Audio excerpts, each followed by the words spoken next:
Turning our attention now to the ASX, here's Matt Birney and Bulls and Bears with the latest public company views and interviews. Welcome to Bulls and Bears, brought to you today by mineral explorer Whitecliff Minerals, ASX code WCN. I'm Matt Birney and I'm joined now by the Executive Director of Whitecliff Minerals, Ed Mead. Hi Ed. Hi Matt. Pegmatite is the new buzzword in mineral exploration, and anyone who finds these geological mineral structures on their ground is in with a chance of finding lithium and even rare earths, both of which are critical in the global march towards net zero emissions and the electrification of automobiles. One company that has plenty of pegmatites is Whitecliff Minerals, who has been furiously acquiring exploration projects across the length and breadth of WA. Okay, Ed, for now, I know you've got a lot of projects, but for now I want to do a roll call of your lithium and rare earths projects from the northeast of WA to the southwest. Tell me firstly, Gardner Range up near Broome, what's to like about that project? The Gardner Range rare earth and uranium project is in the Pegmatite complex,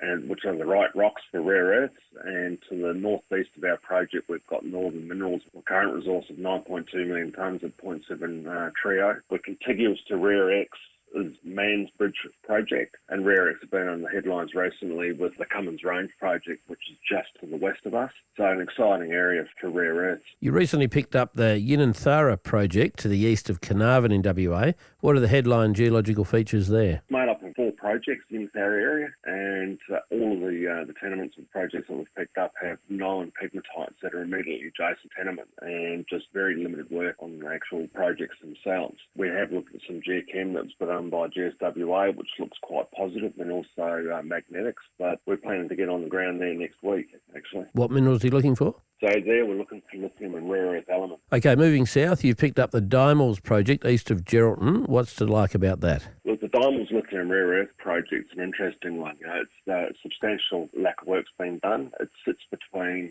the Mimi Resources Mons nickel project and Mount Jackson iron ore projects. The area was sampled by Cyro back in about 2006, which elevated rare earth elements from the samples. So we plan to get out there fairly quick looking for lithium and rare earth. Now, I see your Preston River project in the southwest of WA sits pretty close to the massive Greenbushes lithium deposit. Is that the reason for picking that up? Look, you couldn't get a better address to pick up a project, really, than to get ground contiguous to tenements with the world's highest grade lithium mine just to the south. So, highly underexplored, but really good potential and a great address. Ed Mead from Whitecliff Minerals, thanks for joining me on Bulls and Bears today. And remember, we're only here to give you information, not advice, which you should, of course, seek independently. I'm Matt Birney, and this is Bulls and Bears. For more public company CEO interviews, go to the Money page on the 6PR, 2GB and 3AW websites and click the Public Companies tab.